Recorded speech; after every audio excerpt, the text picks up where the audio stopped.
जिले के किशनपुर जातीय जनगणना के स्वागत में जदयू कार्यकर्ताओं ने प्रखंड मुख्यालय स्थित विभिन्न सड़कों से होते हुए आभार यात्रा निकालकर मुख्यमंत्री का आभार व्यक्त किया। शनिवार को प्रखंड मुख्यालय बाजार स्थित पूर्व मुखिया अरशद हुसैन के आवास पर जदयू के तमाम कार्यकर्ता पहुंच मुख्यमंत्री नीतीश कुमार के ऐतिहासिक फैसले जातीय जनगणना का स्वागत किया, जहां कार्यकर्ताओं ने आभार व्यक्त करने के दौरान शहर के विभिन्न सड़कों पर आभार यात्रा भी निकाली गई, जिसमें किशनपुर गोलंबर से station road, Abuar road, Supaul road एवं मलाड रोड में आभार यात्रा निकाली गई, जहां तमाम जदयू कार्यकर्ताओं ने बढ़ चढ़कर आभार यात्रा में भाग लिया। जदयू के प्रखंड अध्यक्ष दिलीप यादव के अध्यक्षता में निकली आभार यात्रा विभिन्न मार्गों से होते हुए पुनः पूर्व मुखिया के आवास पर समाप्त हुई। इस मौके पर पिपरा विधानसभा के जदयू विधायक रामविलास कामत ने कहा कि आम लोगों के हक और अधिकार की लड़ाई लड़कर विरोध के बावजूद जातीय जनगणना प्रारंभ करवाने के युग पुरुष मुख्यमंत्री नीतीश कुमार को कार्यकर्ताओं के द्वारा पद यात्रा निकालकर आभार व्यक्त किया गया है। कार्यक्रम में जदयू शिक्षा प्रकोष्ठ के जिला अध्यक्ष हरिमोहन विश्वास, छात्र के जिला अध्यक्ष प्रियंका कुमारी, दलित प्रकोष्ठ के जिला अध्यक्ष निर्धन पासवान, सत्यदेव यादव, जदयू नेता पप्पू जायसवाल, रमेश ठाकुर, सत्यदेव यादव, अरशद हुसैन, ब्रह्मा नारायण यादव, शिव नारायण मिस्त्री, ओम यादव, रंजीत चौधरी, उगन मंडल, दिनेश यादव, मंगल सदा, जितेंद्र चौधरी, मनोज स्वर्णकार, नरेंद्र चौधरी, बच्चू मंडल, बेचन सदा सहित अन्य शामिल थे। अभी जो है जातीय जनगणना को लेकर के आपके द्वारा जो है प्रभात फेरी निकाला गया है, क्या कुछ संदेश देना चाहते हैं? देखिए, पूरे बिहार सहित देश में कई वर्षों से यह जातीय गणना का मांग उठता रहा है।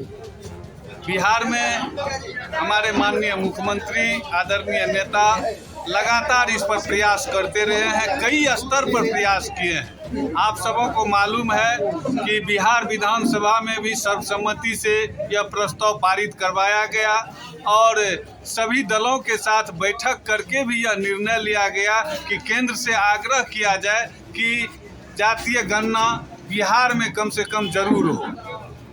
केंद्र सरकार से भी हमारे माननीय मुख्यमंत्री जी के नेतृत्व में सर्वदलीय टीम जाकर के मुलाकात की, लेकिन बात नहीं बन पाई। जिस कारणों से भी हो, केंद्र सरकार ने इस जातीय गणना को कराने से इनकार किया। फिर बिहार के माननीय मुख्यमंत्री जी अपने बूते बिहार अपने खर्चा पर यह जातीय गणना कराना चाहती है। हम आपको बताना चाहते हैं कि जातीय गणना कराने के पीछे जो उद्देश्य है, जो मंशा है माननीय मुख्यमंत्री जी का, वह सब सर्वविदित है। गणना होने के बाद बिहार में जो गरीबों को आगे बढ़ाने के लिए योजनाएं लागू की जा रही है, उसमें हिस्सेदारी को बराबर करने के लिए जातीय आधार पर गणना के अनुसार उनको हक देने के लिए यह आवश्यक है।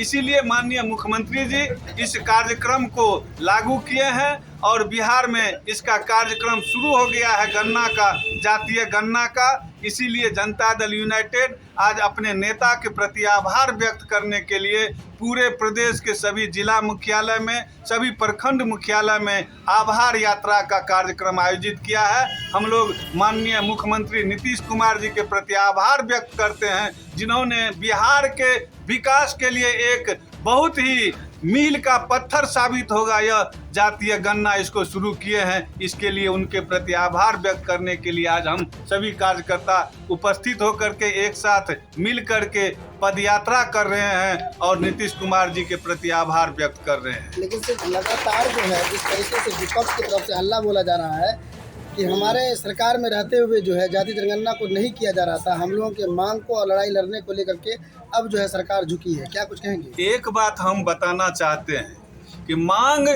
हमने पहले कहा कि बरसों बरस से किया जा रहा है। किसी की भी सरकार रही हो, यह मांग उठती रही है, लेकिन हिम्मत किसी ने नहीं किया। केंद्र के खिलाफ जा करके माननीय मुख्यमंत्री नीतीश कुमार जी बिहार में यह कार्यक्रम अपने बूते लागू करने का निर्णय कर लिया, यह सबसे बड़ी बात है। मांग किसने किया हम उस पर जाना नहीं चाहते, लेकिन नीतीश जी के अगुवाई में इनके सरकार में यह काम शुरू हो गया, यह देखने की बात है। लेकिन विपक्ष के द्वारा जो है लगातार इस बात को लेकर के हमला किया जा रहा है कि सरकार कहीं ना कहीं इस काम के पीछे विफल हो रहा था, लेकिन हम लोगों की लड़ाई जो है, संघर्ष जो है लगातार इसके प्रति रहा, जिस कारण से आज जो है ये फैसला लेना पड़ा। एक बात आप समझिए और सभी लोगों को हम बताना चाहते हैं कि 1931 ईस्वी में कभी सुनते थे कि जातीय गणना शुरू हुआ था, लेकिन वह भी सफल नहीं हो पाया था। उस दिन से 1931 के बाद आज तक लगातार कई दलों के द्वारा मांग किया जाता रहा, लेकिन नीतीश कुमार जी इस पर तन मन धन से लग करके जिस स्तर से हुआ, केंद्र सरकार के ना नुपुर के बाद भी, नहीं मानने के बाद भी अपने बूते पर यह कराने का निर्णय किया, यह बहुत बड़ी बात है। लेकिन जिस काम को आज किया गया है सर, ये विपक्ष का कहना है कि आज से पूर्व ही होना चाहिए था, जबकि पिछले वर्ष भी, पिछले 5 वर्षों में जो है आप ही की सरकार रही थी, उसके बावजूद भी नहीं हो पाया। देखिए, एक बात आप समझिए, और हम सभी जानते हैं कि गणना कोई भी होता है तो उसका जो है सो वर्ष तय होता है। जैसे 2011 ईस्वी में गणना हुआ था, जातीय जनगणना हुआ था, फिर 21 में जनगणना होना था, अभी तक संपूर्ण नहीं हुआ है, तो समय आने पर ही उसको किया जा सकता है। गणना का जो तिथि निर्धारित है, समय निर्धारित है केंद्र सरकार और राज्य सरकार के द्वारा, उसी के समय के अनुसार यह बात मांग उठी और उस पर काम शुरू हुआ है। क्या लग रहा है कि सर ये गणना का काम जो स्टार्टिंग किया गया है, जिस प्रकार जो है, इससे क्या कुछ लाभ जो है आम जनता को पहुँचे?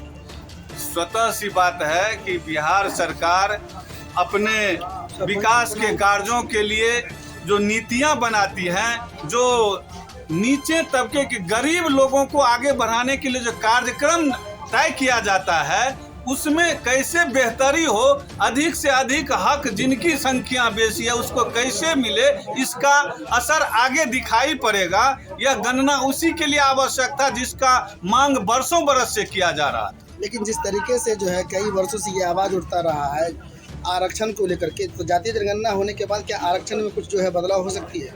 अब ये सारी बात आगे आने वाला समय जो है सो बताएगा। हम आप कह सकते हैं कि केंद्र सरकार जो है इसको नहीं कराने के पीछे उनका जो भी मंशा रहा, लेकिन बिहार में यह आज के समय में बहुत ही आवश्यक है यह जातीय गणना।